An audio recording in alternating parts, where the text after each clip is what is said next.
From PRX, this is the Moth Radio Hour. I'm your host, Suzanne Rust. The vows in sickness and in health aren't just for weddings. Doctors and healthcare professionals honor them every day. Yes, they take care of our bodies, but when they go the extra mile, they can also help heal us in other ways, and sometimes heal themselves in the process. This episode celebrates the complexities of that special patient-doctor dance. Our first story is from Michael Fischer, who told it at a main stage in Champaign, Illinois, where we partnered with the Virginia Theater. Here's Michael, live at the Moth. About 1 week into my sentence, the guards put the whole prison on lockdown. I was in what's called reception, waiting to be classified and then sent to a different prison to serve my 2 years. The rumor was that an inmate had convinced a civilian worker to smuggle in drugs, and they'd shut everything down to look for the contraband. I still don't know if that's true, but we were on lockdown for weeks over something. In our cells all day, every day. No mess hall, no showers, no yard. Just guys yelling back and forth, day and night. I was in this big cell block. It was 4 tiers high on both sides that held 400 other men. But I was alone. Every time the porter came by to drop a bag meal on the little shelf of my cell gate, I wanted to go for a handshake or a fist bump, anything, just to make contact with another person. But I was afraid the porter would just see some strange guy trying to grab him through the bars. About 10 days into lockdown, my cell buzzed open after morning count, and the tier officer sent me to medical. I was born with a heart problem. I've been having surgeries for it since I was a kid, so apparently I had to see a cardiologist before the state could decide which prison to send me to next. That meant leaving the lockdown behind for a day and going to a hospital in the free world. To see a doctor on the outside, I had to be strip searched and have my wrists and my ankles shackled. The handcuffs were connected to a chain around my waist, so I could only lift my hands a couple inches. Think of it like the choke collars some people use on dogs. I wasn't used to ankle cuffs that early in my bid, and this was January in New York, so I waddled through snow to the transport van with an officer on either side of me, and then sort of threw myself into the back seat because I couldn't use my hands. How boring you think the waiting room at your doctor's office is depends a lot on where you're arriving from. I was so excited to sit on a real chair instead of a steel bench, to be in a quiet room that didn't smell like sweat or urine or disinfectant. But when I shuffled through the front door of the doctor's office, one of the COs with me said, "Come on, we're not stopping." He led me down a hallway, and I stood against a wall while the other officer checked me in. Pretty naive to think I'd be allowed to sit and wait with the other patients. They would be afraid of me. It occurred to me that this trip might not be the break I'd hoped for. I thought being in the free world for a day would be great. See mailboxes and billboards again, look at people in their cars and wonder about their lives, pretend I was just on my way to work like everybody else. I thought I would feel almost normal, not like some animal escaped from the zoo. The staff clearly wanted me out the door as fast as possible, so pretty quickly the officers and I were shown into an exam room. The cardiologist walked in with a nurse right behind him, and he looked at me and said, "Michael?" Used my first name as if I were any other patient on his schedule, and I said, "Yeah, I'm Michael." The cardiologist started a physical exam, and just the feeling of his stethoscope against my chest, I might as well have been at a spa. I started reciting my medical history using all the technical terms I've learned from dealing with heart disease my whole life. And when I'd finished, the nurse tapped my ankle cuffs twice with a finger and said, "You're too smart for these," which was supposed to be a compliment. I wanted to tell her, that's not how it works. The guys on my cell block weren't locked up for being stupid. But to be honest, a part of me felt flattered. This nurse and this doctor were treating me like I was a real person. They thought I was smart, and they weren't afraid to look me in the eyes and lay their hands on me. After weeks of no human touch and no dignity, to suddenly have people do things as simple as speak to me kindly, or listen to my heartbeat, or feel for swelling in my legs, I decided I would pay any price for that. Just to feel the touch of another person for a minute, and to know that person's here to help me, and to hope that meant I still deserved help. From the moment the officers put me back in the van, I had a new plan for my time in prison. Take as many medical trips as possible. Even though it would mean waking up at 4 in the morning and the cuffs and chains for 12 hours straight and the looks from every person along the way, I needed that reward at the end. I needed contact with people who treated me as if I was still fully human, because I wasn't sure I even believed that anymore. So I started lying. I was transferred from maximum security reception to a different prison, and almost as soon as I got there, I started complaining to the medical staff about symptoms I didn't actually have. But because my heart problem really is serious, everything I said was believable. So they started sending me out on more medical trips. Sometimes more than once a month, I'd get to take these awesome long drives through the countryside into the city. 2 officers and I would enter through a back door that was only used to take out the hospital's trash and bring inmates to appointments. It always took a while to reach the cardiology clinic because every time someone came walking towards me, the officers would have me turn to the wall and stare at my feet until the person passed. But I still caught sight of faces. I saw people pull their children close, or dart down random hallways, or pretend to forget something and just turn around. Still, it was easier to mark time by my hospital trips than by what I was missing back home. My sister got engaged and then married, but I had things to do too. I had an appointment to get a CT scan. My grandma's dementia got worse until she forgot who I was, and it became hard for me to sleep through the night without having a panic attack. But at least my grandma couldn't remember to be ashamed of me anymore. At one time, the doctors gave me what they called twilight drugs so they could put a scope down my throat, and that was almost as good as real sleep. My aunt died of pancreatic cancer, and because her funeral was out of state, I wasn't allowed to attend. But what I could do was stare out the windows of the transport van and pretend I was someone else. I knew I was wasting people's time and the state's money and scaring everyone I saw each time I left the prison, but I didn't care. I needed the connection, and I needed the escape. I remember lying fully conscious on an operating table, handcuffed to the side rails, during yet another procedure that I'd talked my way into but didn't really need, where the doctors were threading a scope up through an incision in my groin. And I remember thinking, this is so worth it.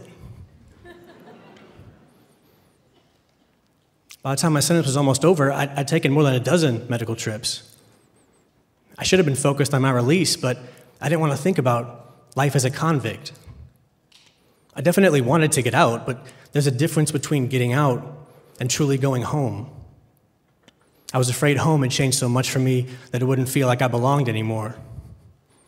On my hospital trips, I could catch sight of freedom without having to really deal with freedom. But as my release date approached, I started to wonder what good the trips were doing me. The van would be driving me to some appointment, and I would think, what if from now on, I only know how to navigate the free world as a tourist, like I am now? What's going to happen when I actually live there? On one trip, towards the end of my bid, the COs parked the van by some dumpsters in the back, like always. But this particular doctor's office was special because here, I was allowed to sit in the waiting room, off in a corner behind this big pillar. I didn't look at the other patients, even though I really wanted to. That seemed like the one nice thing I could do in public. Try not to bother people too much with the fact that, I exist. The nurse who called my name was around my age at the time, early 20s. Once we were in the exam room, she asked the officers to take off my handcuffs so I could remove my shirt. They took off the cuffs, and I took off my shirt, And the nurse explained that she was going to stick some leads to my chest so that she could run a test.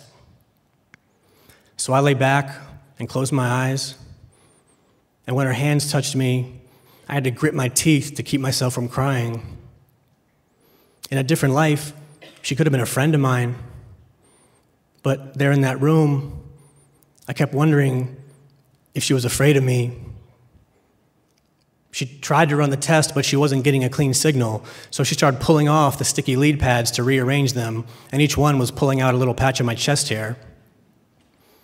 I remember she winced as she pulled off the last lead, and she said, "I'm sorry about this." She apologized to me.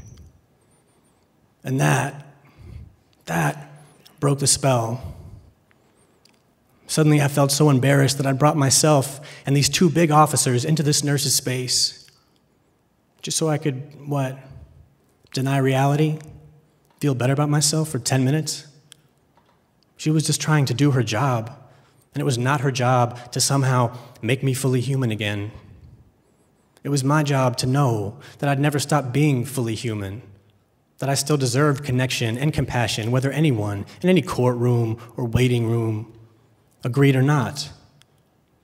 Because the alternative was to keep feeling ashamed and to keep thinking of myself as a loser and to go through life begging other people, like this nurse, to prove me wrong, to give me some small sign that maybe I'm not so bad after all. That was my last medical trip. I told the prison doctor I was feeling just fine after that. And then, a few months later, I packed my stuff, signed my release papers, and they let me go. Living in the free world again has been about as hard as I expected. But despite that, I have to find my way as a citizen of the free world, not just as a tourist. Because if I can't, I'll never belong anywhere. Thank you.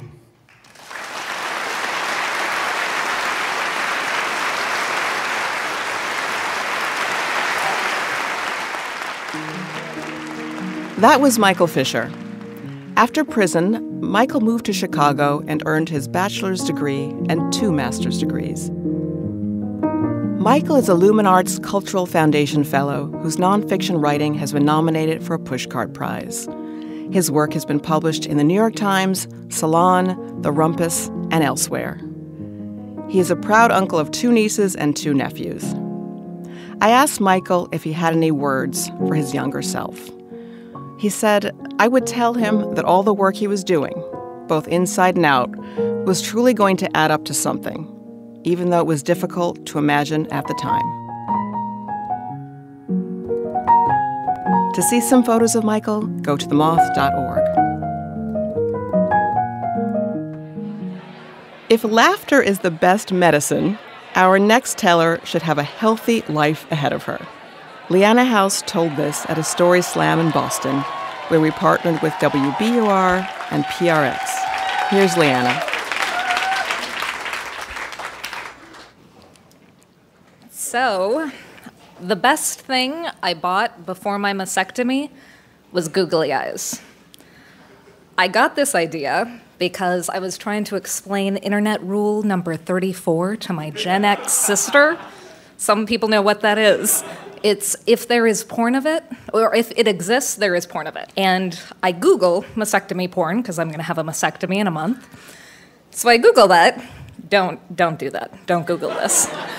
But the first result that wasn't porn is a YouTube video by an actress that has breast cancer. And the video is 5 weird reasons why I love my mastectomy. Now, she's hilarious, so it's not surgery saved my life or you can't have breast cancer if you have no breasts. No, it's Facebook can't censor your topless photos because no nipples, right? Or you can turn your boob into a nightlight. You really can. So one of her reasons was you can turn your boob into a Muppet with the application of googly eyes.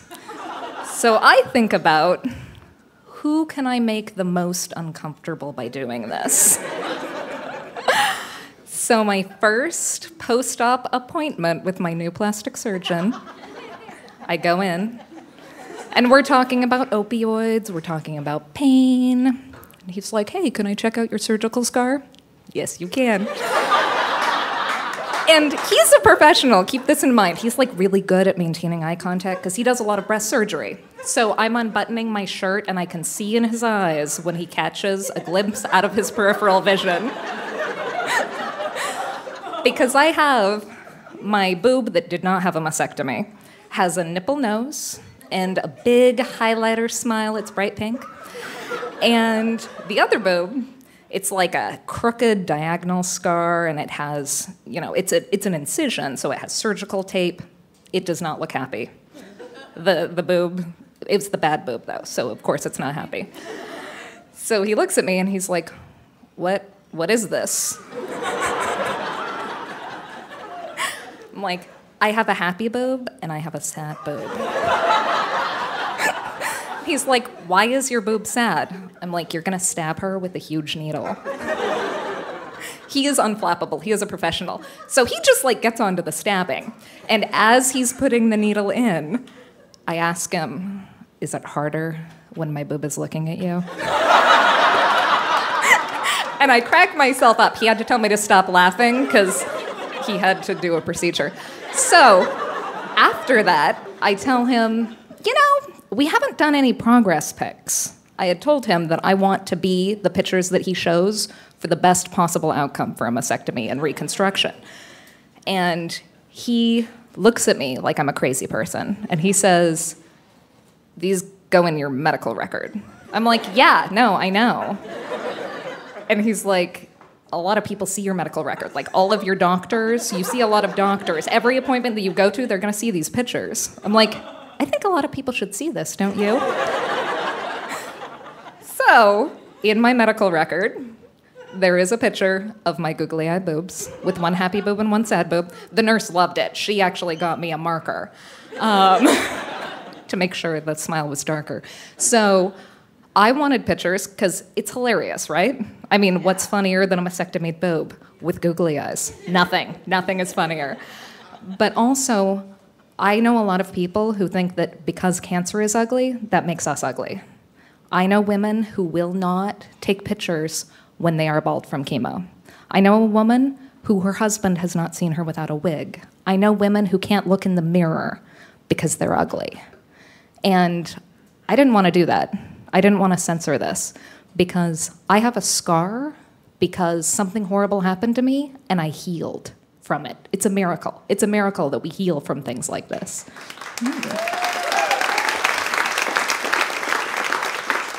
So, my body is beautiful because it's the one that I live in, and it's the one that allows me to experience all of the wonderful and terrible things that go along with living in this world. And if you cannot make your scars beautiful, invest in googly eyes and make them hilarious, because that's the next best thing.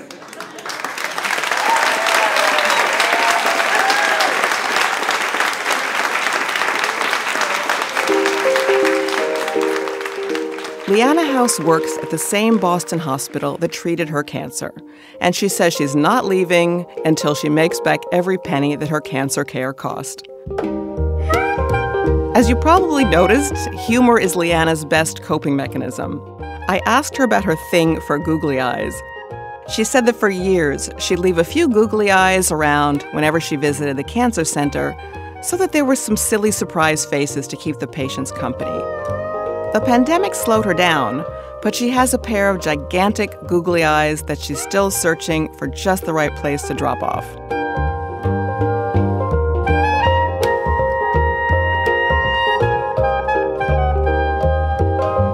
In a moment, a phlebotomist's origin story and a new mother on the edge. That's coming up next for you on the Moth Radio Hour.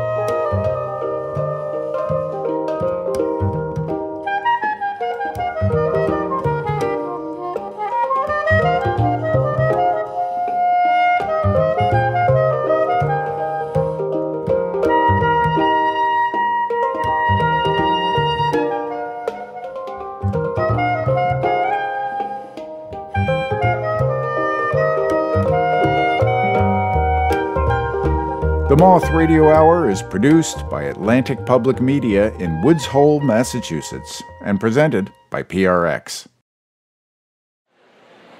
This is the Moth Radio Hour from PRX. I'm Suzanne Rust. Starting a new job is never easy, especially one that involves what you might call a very particular set of skills. Our next story was told by Oscar Saavedra at a Washington, D.C. Grand Slam, where we partner with WAMU.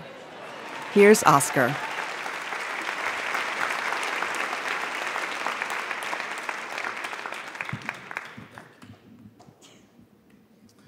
Woo! Can everybody make some noise? Yeah, we in D.C. All right, so coming up as a young adult, I did not know what I wanted to do with my life. I didn't know what career I wanted to pursue. 18 years old, don't know what to do. I hear somebody talking about phlebotomy, so I look into it. I tell my mom. Nobody really knew what it was. So for those of you who don't know, a phlebotomist is the person that draws blood, right? So I take the course, I pass, I land my first job, I'm excited, and I bombed. I was terrible. I could not draw blood to save my life. So I'm going through it, and it got to the point where my coworkers, they would just sit me at the front and be like, just say hi to the patients, and then say bye to the patients.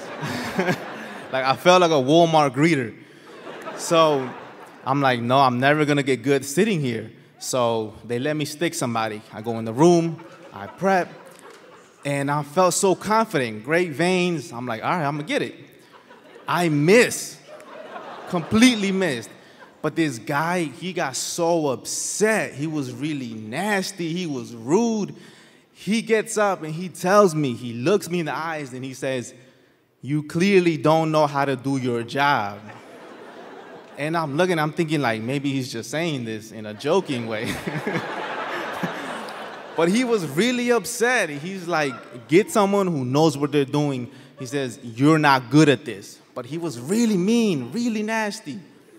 And I'm not gonna lie, it kind of hurt. So I was broken. I'm like, how can somebody just tell me this?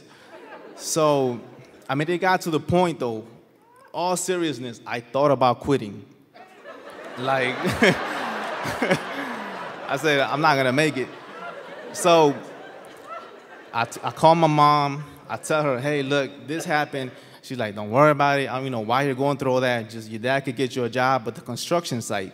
And I'm like, everybody does that. All Mexicans work construction. I said, no.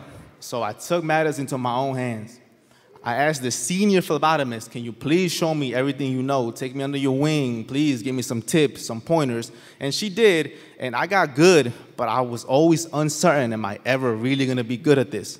So fast forward 6 years later, after all this training, all this experience, I'm working at this hospital in Baltimore. I feel like I'm one of the best phlebotomists there. I get a call. They say, hey, we need you to go up to the ICU unit. There's a patient in distress. And I'm sitting here like, we don't go to those units. Like, those are prohibited. And they're like, no, the doctor can't get the blood. The nurse can't get the blood. This patient really needs it. We need you. So I'm like, all right, no pressure. I go up there. I've never been on this unit. I'm lost, but I find the room. I go in, and it was just like a scene out of a movie. It's like all these respiratory therapists, these doctors, all these nurses. This patient is really like losing it. So I got nervous.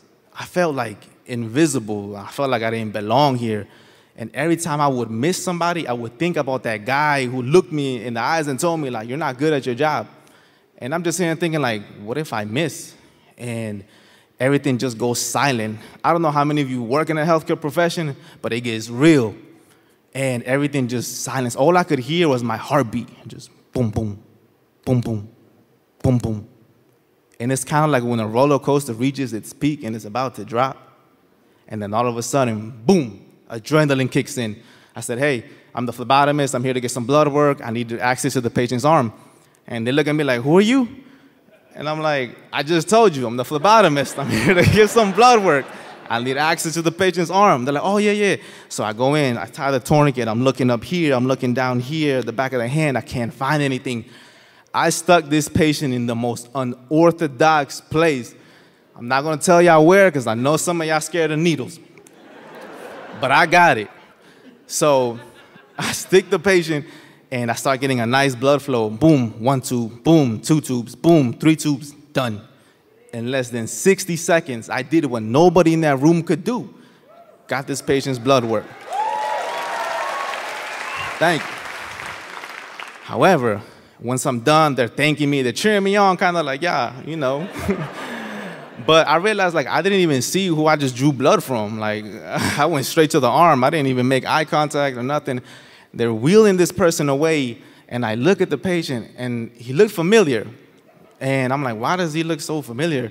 And I'm sitting there, and I'm thinking, I'm like, this is the guy, the same guy from 6 years ago who told me I wasn't good at my job. I couldn't believe it. The next day, I go to work. They called me. I'm guessing, well, the surgery went well because they asked for me specifically to come back and draw a little bit more blood work.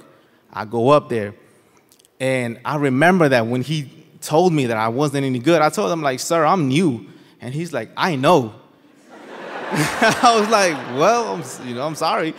But this time, with more experience, 6 years later, he's the patient that's in the room. I go in there, we chat a little bit. He didn't recognize me, but I recognized him. So I get his blood work, and then as I'm getting ready to leave, I didn't say anything. He says, hey, thank you. And he says, we need more people like you who are good at their job. And I look at him, and I turn around, and I look him in the eyes, and I said, I know. Thank you.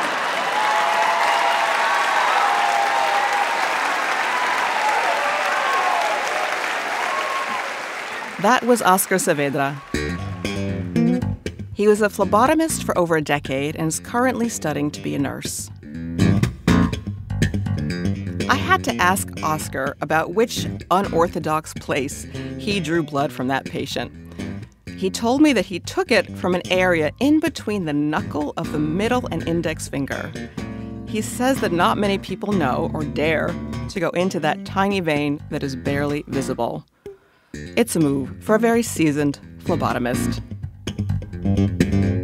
To see a photo of Oscar on the job, go to themoth.org.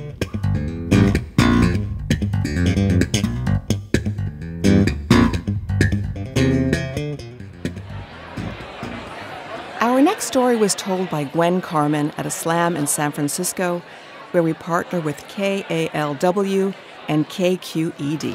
Here's Gwen. In 1986, I was diagnosed with stage 4 pancreatic cancer. And at the time, I was working in the middle school from hell in San Francisco. And my students, like, they would come in the room. I knew I was working with the at-risk students, but I didn't know, I grew up, went to school in the 50s. So if we did something wrong, it would get to our parents before we got home. So I'm not used to a student come up to me and saying, you bitch, you fat, fuck, you bitch, you bitch, bitch, bitch, bitch, bitch, blah, blah, blah. So I'm not used to that. So anyway, the doctor, he was all grim and sad, and he said, you have 6 months to live. And I didn't process it because it was an 8-hour surgery. And I'm up here trying to high-five him and saying, yay, I don't have to go to that shitty middle school anymore, yay! And I'm trying to high-five him. And he's got his hands behind his back looking all grim. And I don't get it till a few weeks later. So anyway, well, here I am, and suddenly I process, I'm gonna die. So I get upset. The nurse is saying, you need to get up and walk around the room. So I had one nasty nurse says, no, patient refuses to get out of the bed. And I'm going, how dare you talk to me like that? I am dying. I have a right to lay in the bed. But there's a reason you have to get out of the bed, because bed sores, one, and it helps, it helps with your circulation. So she was just really nasty. She was like, cut and dry. She wasn't all sympathetic like the other nurses. Anyway, one of the things why I was upset about dying, I don't know how to die. How do you do this, you know?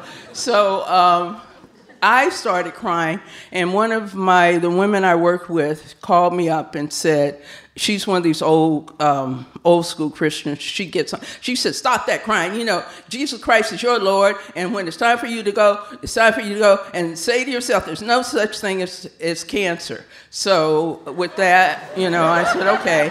So I said, I have to deal with that. So anyway, right after I hung up with her, we had a rare thunderstorm. So that was an omen right there. So anyway, I get out of the hospital 2 weeks later. Oh, by the way, they did a Whipple. I was lucky because they had invented this thing to help with pancreatic cancer. But one of the things that I had to deal with also was going through chemotherapy and radiation. They put me on 6 weeks of chemotherapy and radiation.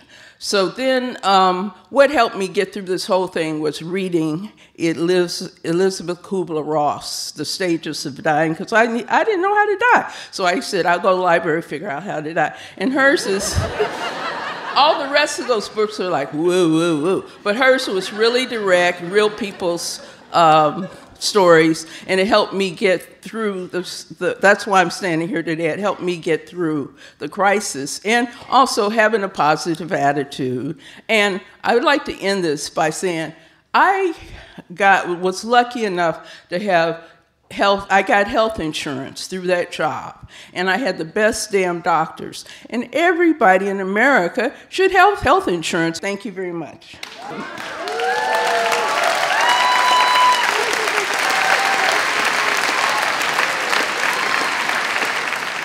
That was Gwen Carmen, a San Francisco-based writer, activist, and former educator.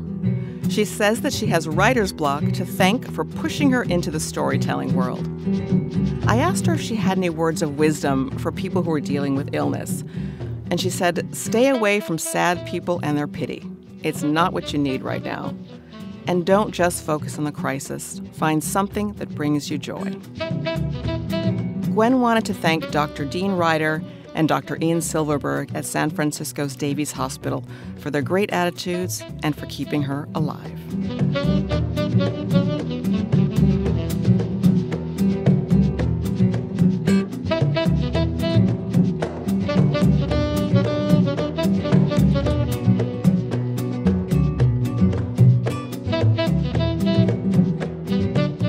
In a moment, a story about learning to accept help when you need it most, when the Moth Radio Hour continues.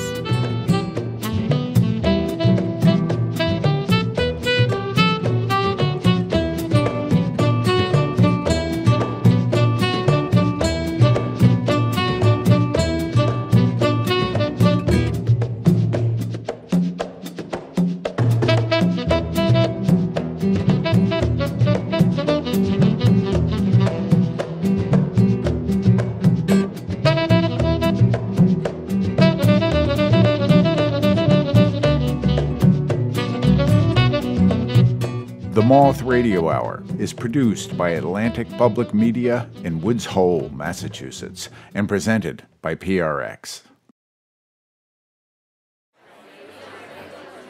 You're listening to the Moth Radio Hour from PRX. I'm Suzanne Rust. In this episode, we're focusing on medical stories. Seeking help when you need it is an act of courage and self-preservation. Our next story comes from Elizabeth Gray, who told it at a slam in Melbourne, where we partner with the Australian Broadcasting Corporation, ABC-RN. Here's Elizabeth.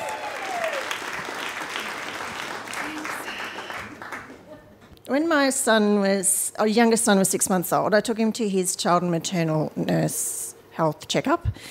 And so we're doing really well. He was, meeting his developmental targets, and the immunisations were up to date, so we were ticking all the boxes. And at the last minute, our lovely nurse pulls out a yellow double-sided form. And she says, this is just a questionnaire to see if you might be showing some signs of postnatal depression. And I was like, yep, sure, no worries, cool. So after about 20 questions, and she tallies everything up, and she looks at me and she says, well, it appears that you're borderline. And I immediately burst into tears. So she referred me to a counsellor at the local community health centre, and my counsellor worked out pretty quickly that I was in denial, and I really was resistant to going to a group session, and really, really resistant to going on medication. So she sort of went for this sort of softly approach, and she said, look, I think if you can get some sleep, then you'll feel a hell of a lot better. So, of course, this was true. But what happened was I clung to this idea that if I can just get some sleep, then I won't be crazy anymore. So on the positive side, we made lots of changes at home. So I had a 2.5-year-old, and we took the side off his cot so I could sort of transition him to a big boy bed. We took my youngest, my 6-month-old, and his cradle out from the end of our bed and put him in his own room. And I stopped breastfeeding so that my husband and mother-in-law could help with bottle feeding. So the downside was that I became absolutely obsessed with sleep. And I was totally convinced that my 6-month-old and my 2.5-year-old were conspiring together to keep me from sleeping. So it all came to a head one day when I'd managed to get them both down at the same time, which was a miracle. And I was laying down in bed, and I could hear that my eldest was out of his cot. And he wasn't being loud, he wasn't crying or anything, but as I lay there listening to him, second by second, I got more and more enraged, to the point where I just burst into his room, and I picked him up off the floor, and I threw him really hard into the cot, and I screamed at him, "Stay in your cot." And he wasn't physically hurt, but I'll never forget the look of sheer terror on his face. So the next day I thought, okay, I'm going to go to this group counselling. And even though this terrible thing had happened with my eldest child, I still felt kind of like a fraud or an imposter. And I was shocked to walk in and find that none of them actually had 3 heads. None of them were in the corner rocking or foaming at the mouth. They were actually a lot like me. And a week later, I got another shock because one of the sort of healing parts of this counselling process was to call family and friends and to let them know that you got postnatal depression. So I rang my mum, and she was, great and supportive, and then I rang a friend and sort of solemnly said that I had postnatal depression. And she was like, I had it with both of my kids, and I was on medication for 6 years. I was like, what? And then she went on to say that another friend of ours had postnatal depression with her kids, and she was on medication as well. And I was like, what is this whacked out conspiracy? It's like something out of the X-Files or something. Anyway, for the next 1.5 years, things were, going okay. And then I hit a rough patch, and just for shits and giggles, I thought that I would toilet train both of my children at the same time. Now, I wouldn't recommend this to my worst enemy. And what basically happened was I was just pissed off 24/7. I was so angry at everyone. The whole family was walking around on eggshells. And finally, my mother-in-law sat me down, and she was crying. And she said, Liz, I don't know what to do. Every time I do something, you get angry. Anytime anyone does anything, you get angry. And I just don't know what to do anymore. So the next day I went to the doctor, and I felt defeated. I felt like I'd failed when I told her that I thought that I needed medication. And she was sort of talking to me, explaining, all about the medication, and I was crying, and she just sort of casually said, I don't know why they just don't put it in the water. And I know that may not sit well with everyone, but that was something I really needed to hear that day, because it normalised it for me. So after about 2 weeks of being on the medication, which it was really freaky, and not in a let's go to the bedroom and get freaky, more of a holy shit, the whole earth has just shifted 2 degrees to the left and no one seems to know except for me, kind of freaky. But after that, it was like this calm kind of settled on me, and that terrible storm of anger and rage and fury, it just kind of dissipated like mist when the sun comes up. And I realised that it was more important for me to stand in my truth and admit that I needed help with life and motherhood than to stand by and do nothing and risk hurting the ones that I love the most.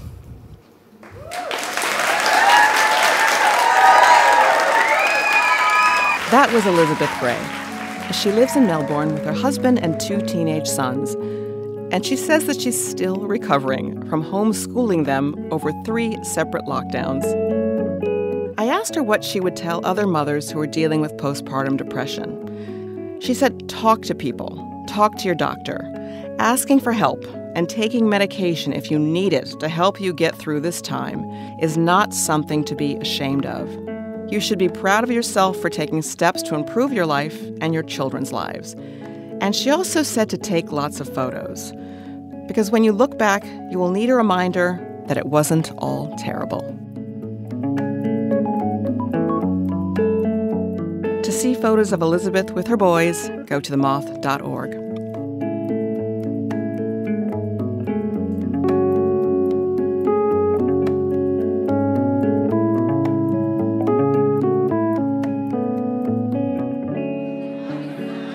One of the tenets of the Hippocratic Oath states, "I will remember that there is an art to medicine as well as science, and that warmth, sympathy, and understanding may outweigh the surgeon's knife or the chemist's drug."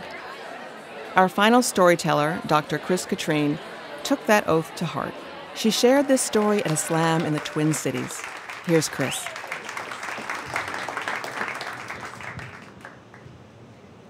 I was so excited when I first started working at a children's hospital. It was my first day, and I could not wait. I put on my brand new white coat, and it still had like the creases in it from being in the package.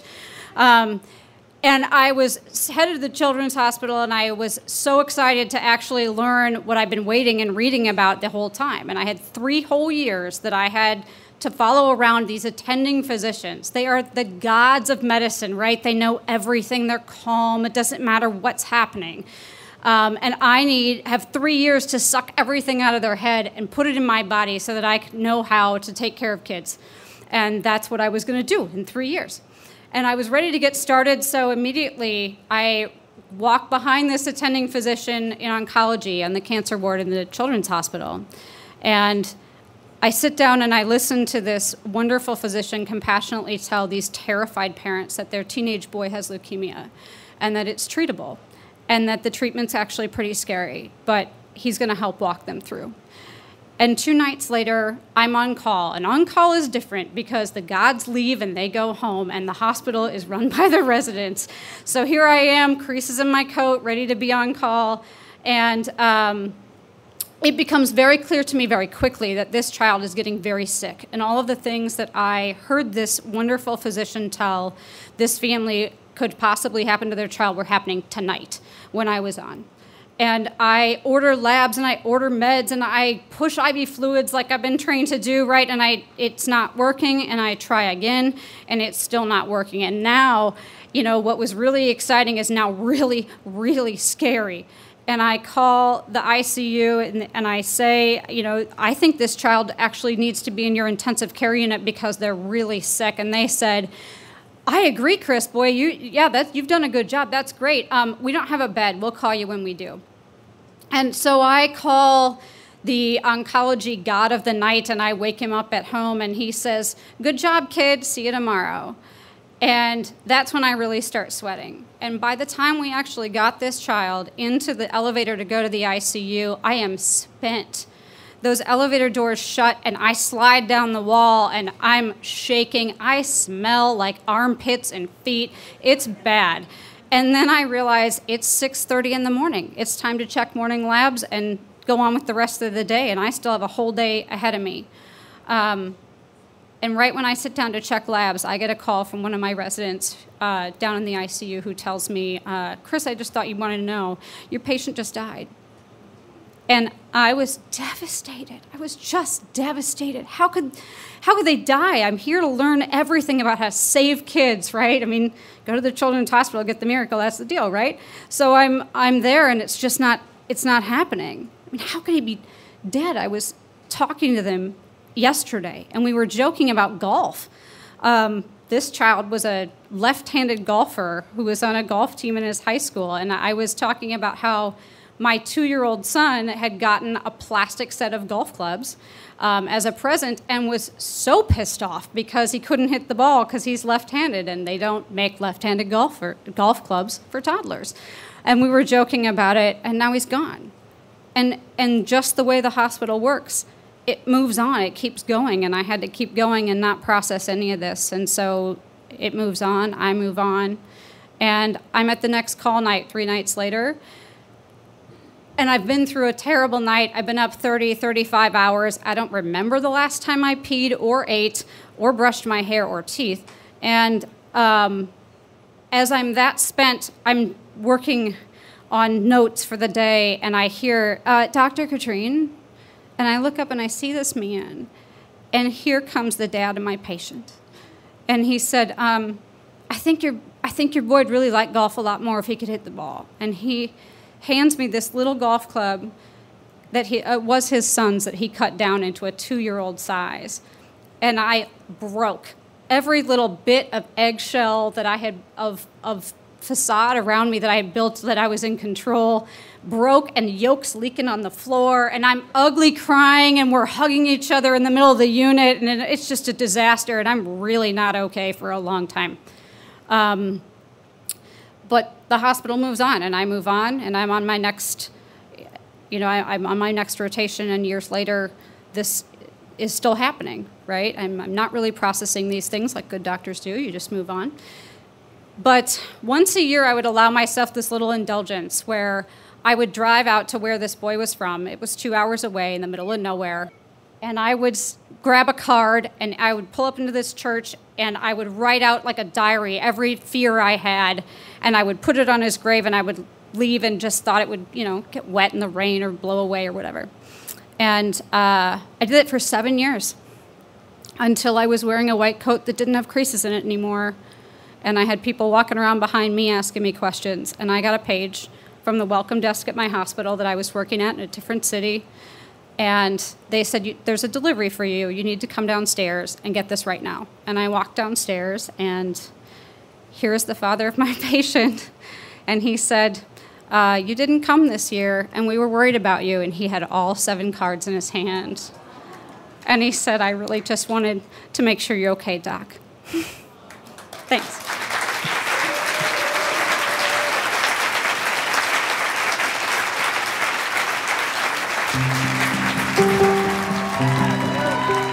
Chris Katrine is a physician who's been practicing pediatric palliative care and hospice in the Twin Cities for over a decade. She says that her work continually sparks her curiosity and teaches her humility. Her patients have shown her at each stage of her career that she has so much to learn, and if she remembers to pause and be curious enough to ask them, they will teach her something amazing every time. Chris wanted to dedicate this story to her late Uncle Andy. She misses their talks. To see photos of Chris, head to themoth.org. You can share these stories or others from the Moth Archive and buy tickets to Moth storytelling events in your area through our website, themoth.org. There are Moth events all year round. Find a show near you and come out to tell a story. And find us on social media, too. We're on Facebook and Twitter at The Moth and on Instagram at Moth Stories. That's it for this hour of The Moth. And a special thanks to all the doctors, nurses, and first responders that help take care of us every day. We hope you'll join us next time. And that's the story from The Moth.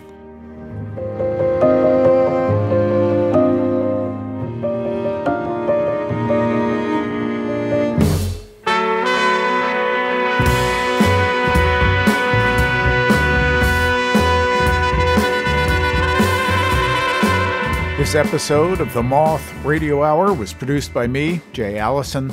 Catherine Burns and Suzanne Rust, who also hosted the show.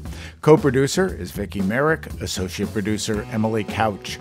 The stories were directed by Michelle Jolowski, with additional Grand Slam coaching by Chloe Salmon. The rest of the Moss leadership team includes Sarah Haberman, Sarah Austin Jeunesse, Jennifer Hickson, Meg Bowles, Kate Tellers, Jennifer Birmingham, Marina Kluche, Leanne Gully, Brandon Grant, Sarah Jane Johnson, and Aldi Kaza. Moss stories are true as remembered and affirmed by the Storytellers. Our theme music is by The Drift. Other music in this hour from Chili Gonzalez, Portico Quartet, Victor Wooten, Charlie Rouse, Fruitful, and Dustin O'Halloran. We received funding from the National Endowment for the Arts. The Moth Radio Hour is produced by Atlantic Public Media in Woods Hole, Massachusetts, and presented by PRX. For more about our podcast and for information on pitching us your own story and everything else, go to our website, themoth.org.